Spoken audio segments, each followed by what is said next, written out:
দুপুর বন্ধুরা, এখন ঘড়ির কাঁটায় বাজে 12টা 15 মতো। আর আমি আজকে সব কাজকর্ম সেরে নিয়েছি, সকাল সকাল রান্না বান্না কমপ্লিট করে নিয়েছি। আর ভাবলাম প্রতিদিন তোমাদের সঙ্গে রান্না বান্না কি শেয়ার করব দুপুরে, তো থাক আজকে এইভাবেই ভিডিওটা দিচ্ছি। আর কি বলতো, আজকে আমার একটুও মনটা ভালো নেই, জানি না কিসের জন্য। একদম মন ভালো নেই, মনটা শুধু খারাপ করছে। মনে হচ্ছে কোথাও গিয়ে ঘুরে আসি, শুধু যে দূরে ঘুরতে যাব তার কোনো মানে নেই। আর জানো তো, বাইরে যদি একটু বেড়াতে পারতাম তাহলে মনটা কিন্তু অনেকটাই ভালো হয়ে যেত। রাস্তাঘাট দেখতাম, তারপরে কয়েকটা লোকজনের মুখ টুক দেখতাম, অটোমেটিক মন ভালো হয়ে যেত। কিন্তু বাইরে আর কি করে বেরাবো, বাইরে নেমেছে ঝমাঝম বৃষ্টি। যেই টাইমে বেরাবো সেই টাইমেই বৃষ্টি। প্রতিদিন ভাবি কি বিকালে একটু বেরাবো, কদিন থেকে ভাবছি, তো বিকাল থেকে একবারে এত বৃষ্টি হচ্ছে মুষলধারে, বলার কথা নেই। আর কি, আজকেও কোথাও যাওয়া হলো না। আর আমার মতো যারা বাড়ির কাজকর্ম নিয়ে সংসারের ব্যস্ত থাকো তারাই জানবে, 7 দিনে একদিন যদি বাড়ি থেকে না বেরানো যায় না, তবে একদম ভালো লাগে না, বলো, মনটা খারাপ করে। তো যাই হোক, এই নিয়ে আর বেশি কথা বলবো না। আর ফ্রিজটা তো তোমরা দেখলে, আমি দুপুরে কিন্তু অফ করে রেখেছিলাম, কেননা ভেবেছিলাম ফ্রিজটা পরিষ্কার করব আজকে। তো এই দেখো, এই কাজ নিয়ে আমি বসে গেলাম, যেই বলা সেই শুরু হয়ে গেল আমার কাজকর্ম। আর ফ্রিজের ভিতরে বেশ কিছুদিন থেকে আম রাখছি, দেখবে আম টাম রাখলে না কেমন একটা দাগ হয়ে যায়। আর আমার এই কাজটা কিন্তু সকালে করা উচিত ছিল, সকালে করলে ভালো হতো, তারপরে স্নান টান করলেই ভালো হতো। কিন্তু দেখো আমি উল্টো কাজ করছি, সকালে না করে বিকালে করছি। কি করব বলো তো, ঘুম আসছিল না, তাই ভাবলাম না আজকেই করে নিই। না তো আজকে ফ্রিজটা বন্ধ করে রাখতাম, কালকে করলে ভালো হতো।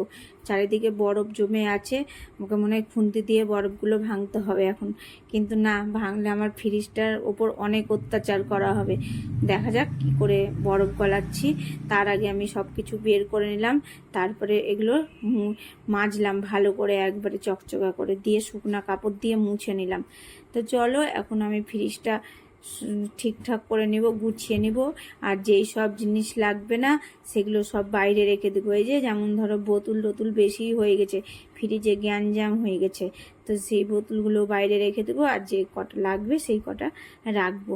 তো আর কি বলো তো, ভগবান কোথায় যায়? কদিন আগে যে বৃষ্টি হচ্ছিল না, তো আমি চাইছিলাম বৃষ্টি হোক বৃষ্টি হোক, আমি না, প্রত্যেকেই চাইছিল এই কথাটা, তাই না, বৃষ্টি হোক। আর এখন এমন বৃষ্টি দিয়েছে না, জামা কাপড় তো শুকাচ্ছেই না, তাতে ঘর বাড়ি কিন্তু স্যাঁত স্যাঁত করছে, একবারে একটুও ভালো লাগে না মেঝেতে পা দিতে, মনে হচ্ছে জল উঠছে, এইরকম হচ্ছে জানো। তো যাই হোক, কিছু করার নেই, বৃষ্টি হচ্ছে। সবাই তো বলছে রথযাত্রা পর্যন্ত হবে, সবাই বললেই হবে বলো তো, পাড়ার লোকজন। বর্ষাকালে তো বৃষ্টি হবে, তাই না? আষাঢ় শ্রাবণ ভাদ্র, আবার দুর্গাপূজাতেও কিন্তু বৃষ্টি হয়, তাই না, আশ্বিন মাসে। এবার তো দুর্গাপূজা তাড়াতাড়িই আছে, দেরি করে নেই। এর আগের বার অনেকটাই দেরি করে হয়েছিল দুর্গাপূজা, তাই না, আশ্বিন আর কার্তিক মাস 2 মাস মিলে। এবার আশ্বিন মাসেই হয়ে যাবে, আর কার্তিক মাসের মধ্যে সব পুজো কমপ্লিট হয়ে যাবে। সব পুজো বলতে ছট পুজো, কার্তিক পুজো, তারপরে কালী পুজো, যত পুজো আছে সব কার্তিক মাসে এবার কমপ্লিট হয়ে যাবে। আর দেখো, তোমাদের সঙ্গে এই সব কথা বলতে বলতে না আমি সন্ধ্যার কাজকর্ম শুরু করে দিলাম। সন্ধ্যা কি, এখন ঘড়ির কাঁটায় কিন্তু ভালোই বেজে গেছে, 10টার কাছাকাছি।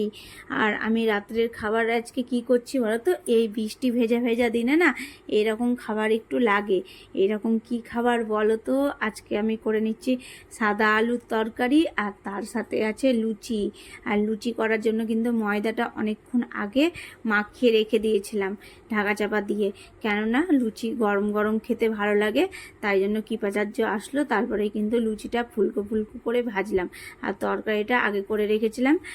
এই দেখো রান্না করছি, আর ঢাকের আওয়াজ কানে আসছে, কেননা আমাদের পাড়াতেই আজকে কালী পুজো হচ্ছে। আর আমি সন্ধ্যা থেকে ভাবছিলাম যাব যাব করে, যাওয়া হলো না। আমার মনে হচ্ছে নিজেকে নিজে খুব একটা বড় অন্যায় করে দিয়েছি, মায়ের মুখটা দেখে আসলাম না। তো কালকে যাব মাকে দেখতে, কিন্তু আজকে যাওয়া উচিত ছিল ছাতা নিয়ে, বৃষ্টি হলেও কিছু করার নেই। অনেকজন তো গেল, যাওয়া আসা করছে, আর আমি যাব যাব করেই কিন্তু যাওয়া হলো না, আলসামো করে থেকে গেলাম। তো যাই হোক, এখন অনেক রাত্রি হয়ে গেছে, এখন আর যাব না। তাও ভাবছি খাওয়া দাওয়া করে যাব কিনা, কিন্তু না থাকুক, গেলামই না জানো, আজকে কালকেই যাব, মায়ের মুখটা দেখে আসব। আর এই দেখো ফাইনালি আমার রান্না বান্না কমপ্লিট হয়ে গেল রাত্রের। আর তোমাদের দাদা ভাই তো বলছে প্রতিদিন একঘেয়েমু খাবার করছো, লুচির সঙ্গে তুমি আর কিছু পাও না, আলুর তরকারি ছাড়া ছোলার ডালও তো করতে পারতে। তাই আমি বললাম কি ভুলে গেছি, তুমি আগে থেকে বলতে পারোনি, তাইলেই করে দিতাম। আমার ভালো লাগে আলুর তরকারিটা, তাই আলুর তরকারিই করেছি, এটা দিয়েই খাও, এরপরে যখন করব তখন মনে করে নিশ্চয়ই ছোলার ডালটা করব। তো চলো বন্ধুরা, ভিডিওটা আজকের মতো এতটাই, কালকে আবার দেখা হবে নতুন কোনো ভিডিওই। আর তোমরা সব সময় ভালো থেকো, সুস্থ থেকো, আর আমার ভিডিও ভালো লাগলে লাইক করে দিও আর সাবস্ক্রাইব করতে